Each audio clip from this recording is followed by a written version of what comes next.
You are listening to the Life Coach School podcast with Brooke Castillo, episode number 375. Welcome to the Life Coach School podcast, where it's all about real clients, real problems, and real coaching. And now, your host, Master Coach Instructor, Brooke Castillo. Hello, my friends. Okay, we might have a little rant. Might have a little talking to today. You telling me that things are hard doesn't mean anything. What does it mean that things are hard? It's an irrelevant thing to say. People say things are hard to me as if that's a reason not to do them. That is the reason to do them. Hard things are what make us stronger. We can't get stronger if we don't do hard things, period. So if you come to me and you say, but it's so hard, I don't know what you mean. It's like when people say to me, but it's so expensive. Of course it's expensive. Of course I charge a lot for what I do. It's so valuable. Of course it's hard. It's going to make you into who you want to be. You can't become who you want to be on easy street. You can't make things easy and then expect yourself to grow from doing easy things. You don't want people to go, oh, she always takes the easy road. When you hear someone talk about someone else like that, it's not impressive, my friends. And yet that's how so many of us want to figure life out, right? We want to figure out the easiest things to do. Because when we do easy things, we get things done. We have some sense of accomplishment, I guess, because it's completed, but you haven't had to change in the process. You haven't had to become more evolved or a different version of yourself or to get stronger. So what I want to recommend that you do is hard things. And don't complain about them. Don't complain about doing hard things. If you just follow those two pieces of advice, and we're life coaches, we're not supposed to give advice, but I'm going to be giving you some serious advice here. 1, do hard things. 2, don't complain about it. That's it. I noticed for myself, just starting doing this 5 pounds stronger, like the rhetoric in my brain, the complaining in my brain, the excuses in my brain, the thoughts in my brains, it was all activated, making me feel a certain way, right? Now, I didn't use that as an excuse not to do it. I didn't listen to my brain and say, oh, this is too hard, but I paid attention to how it was making me feel. And when you know that your thoughts create your feelings, you know that you can change them. And the more you change your thoughts about something, the better. So instead of me trying to change the circumstance to make it easy so then my thoughts would change, I decided to change my thoughts. And this is the most important advice I can give you. Do not quit. Do not change the thing that you're attempting to do to make it easier so your thoughts will change. Change your thoughts so you can do the harder thing to become stronger. To do the thing that will make you grow, to do the thing that will make you accomplish something that you will actually be proud of on the other side of it. So Rahul and I had a retreat here, our third retreat we had here at the Penthouse, and we were coaching people on all the different things. And one woman I was coaching was on weight loss. And she was saying that she wanted to make it easier to lose weight. It sounds like such a valid thing to do. It sounds like, an important thing to do because the easier it is to lose weight, the more likely you are to do it. But here's what I want to say. Stop trying to make it easy. If you want to lose weight, let it be hard. Let it be hard to lose weight. What's hard about losing weight? Feeling your feelings. That's it. Because when you're not overeating food, you're left with you. You're left with your emotions, you're left with your urges, you're left with your hunger, you're left with your emotional deprivation, you're left with all of it.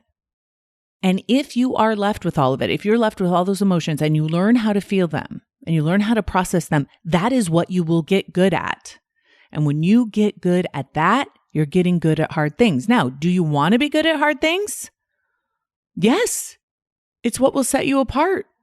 It's what will set you apart from people who aren't good at hard things. One of the things I was talking about in the 5 pounds stronger, some of those behind the scenes videos that you guys have seen, is one of the things that I said in there is that I don't believe that there are average people. I think everyone's extraordinary. I think the difference is people willing to do hard things get to experience how extraordinary they are. That is the only difference. Discipline. The willingness to feel negative emotion on purpose in order to grow? That's it.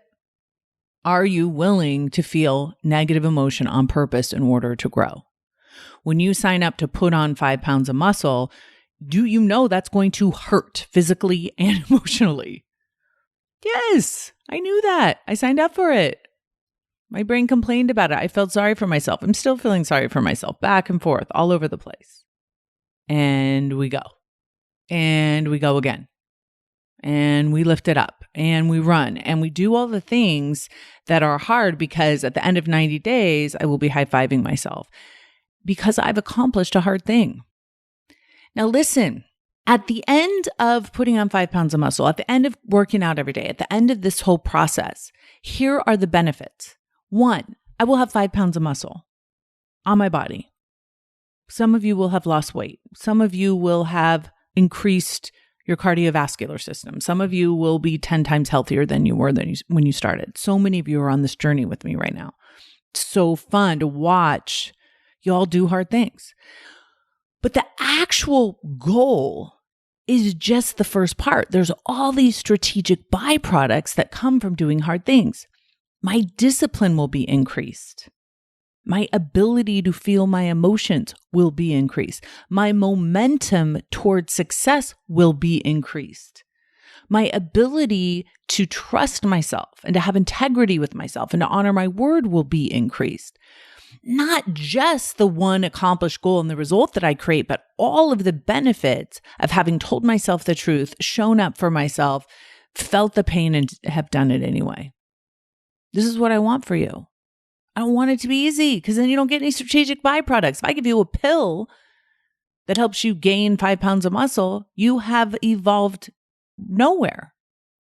If I give you a drink to help you feel better, you don't know how to feel better on your own. You have to rely on that drink. If I give you food to help you buffer your emotion, you haven't learned how to process your emotion. What I want you to be able to do is process your emotion and do hard things without relying on anything external, relying on yourself, the support of yourself. Then everything else is bonus. Listen, I love the support of other people. I'm doing all these workouts with my boyfriend. It makes such a difference to have him there.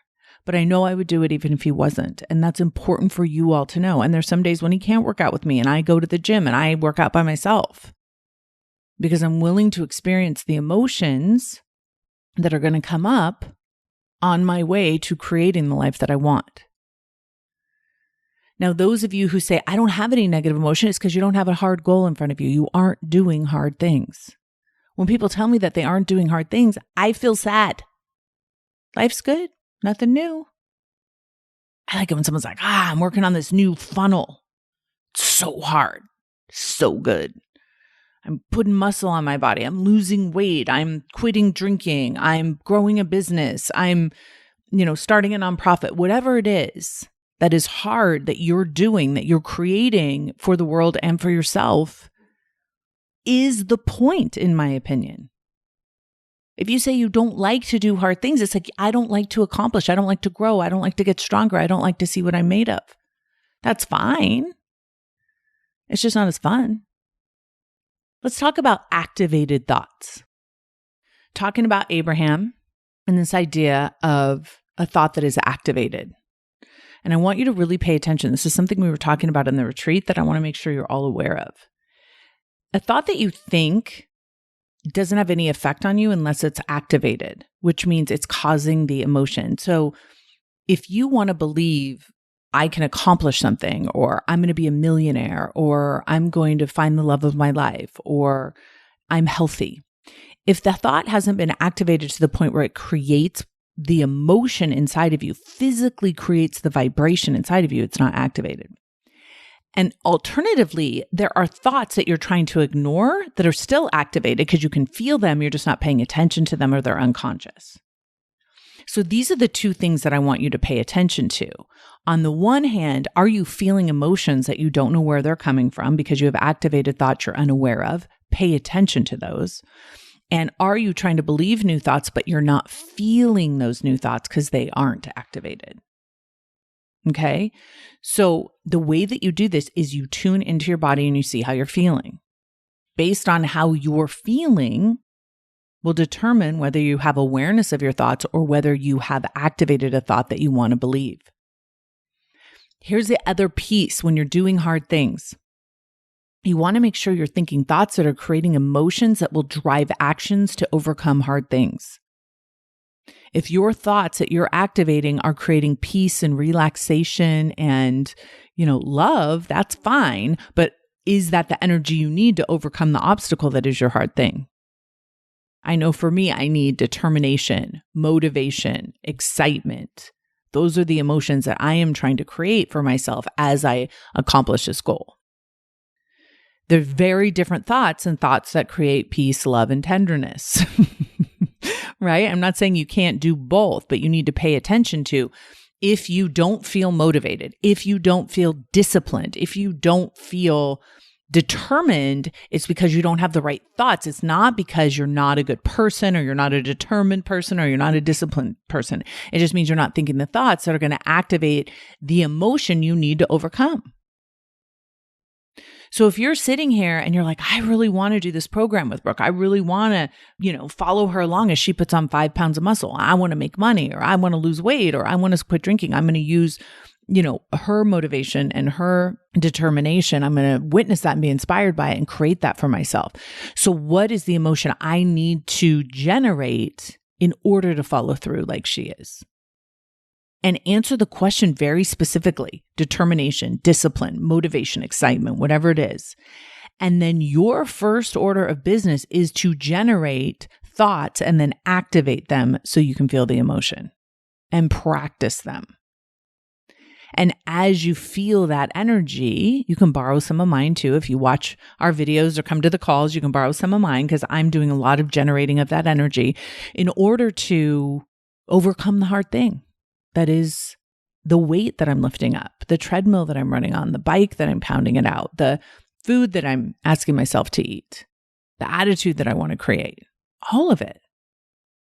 So for you, don't make it any more complicated than that.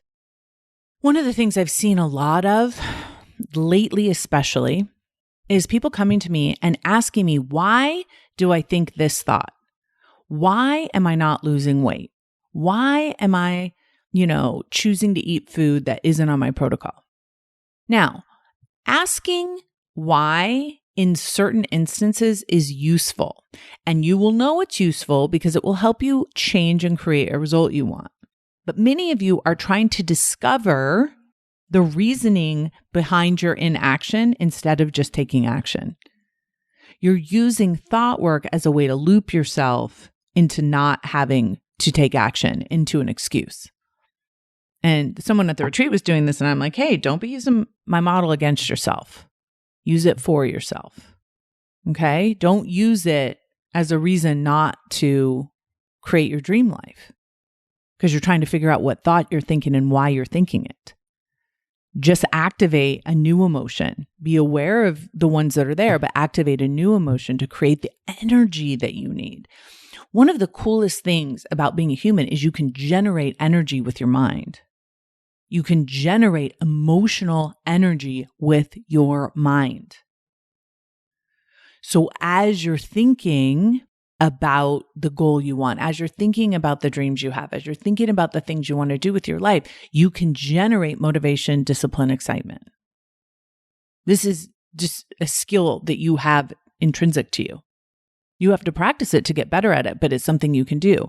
If you think about people you love, you're going to generate the emotion of love. If you think about a goal that you really want to create and you get motivated, you've generated motivation for yourself. And the better you get at that, the more your dreams come true, the better you get at doing hard things, the more hard things you accomplish, the better life you have, in my opinion. And it doesn't have to be money, and it doesn't have to be physical. It doesn't have to be your health. It can be helping other people. It could be whatever it is you want. But anything worth doing is probably going to be a little bit hard. And I'm happy that it is, right? Because I want it to be hard so you can become stronger. As you're going down the path of your goal, I want you to think about it just like that. I want you to think about it as a pathway. And almost like you're in the jungle. And as you're walking, you're going to hear noises in the jungle. Okay, you're going to hear like animals making noises at you. That's just your brain. And your brain's going to say things like, you're not good enough. You can't do this anyway. This doesn't matter. Look at how fat you are. Look at how stupid you are. Look at that mistake you made. Often I'll ask you to pull those thoughts out of the jungle and work on them. But sometimes, especially if you've already done work on those thoughts, I just want you to keep walking on the path and hear the noise in the jungle without having to stop and look at each one noise to figure out what it is. Know that your brain is always going to be making noises in the jungle. It's always going to be snapping at you and howling at you and chirping at you and telling you all the things that it likes to tell you, that it's been programmed to tell you through society, through our primal history, through all of it. And you just keep your eye on that path. And you can listen to the noises and you can notice that they're there. But don't stop walking.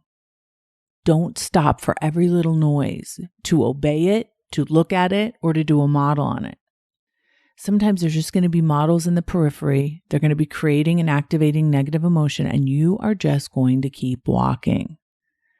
Do not use negative models. Do not use unintentional models as a reason not to achieve your dreams. Pay attention to them. See the effect they'll have if you don't pay attention to them or if you believe in them, and then keep moving.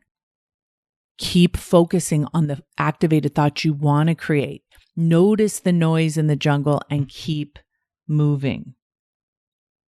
A lot of you tell me that my suggestions are boring. Calendaring every single minute of your day, boring. Eating food that simply fuel, boring. Getting up, recording a podcast at the same time every single day, boring. And I started thinking about this, that we feel entitled to be entertained. We feel entitled for things to be interesting to us, to create passion outside of us. My friends Layla and Alex have a sweatshirt that says, "Do the boring work" on the back of it. I'm like, I need one of those sweatshirts immediately. I love this sweatshirt. Do the boring work. The boring work is what makes you rich. The boring work is what makes you thin. The boring work is what makes you stronger. Going to the gym and doing the same workout over and over and over again for 90 days is boring. It's okay. If I keep doing it, I will get stronger. If I keep doing it, I'm going to be able to get to the goal and have all the strategic byproducts that I want. Being boring with yourself and honoring your word is one of the secrets to having an amazing relationship with yourself.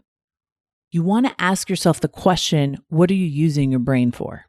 What do you want to use it for? Do you want to use it for thinking about candy and pretzels and food? Do you want to use it for scrolling through social media?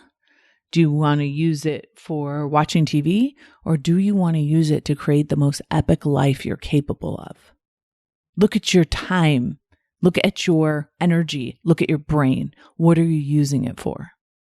It is designed to be used for whatever you choose. That's what free will is with your own brain. It's like an employee. What do you want to put it to work doing for you? Everything you do, ask yourself this question. Every A line that you do in your day, ask yourself this question. Does this get me long-term success or short-term pleasure? And how do I want to define my life? Do I want to define it on short-term pleasure or long-term success? Because I want to tell you something. Long-term success is the best pleasure I've ever experienced. Go do some hard things, my friends. I'll talk to you next week. Hey, if you enjoy listening to this podcast, you have to come check out Self-Coaching Scholars. It's my monthly coaching program where we take all this material and we apply it. We take it to the next level and we study it. Join me over at thelifecoachschool.com/join.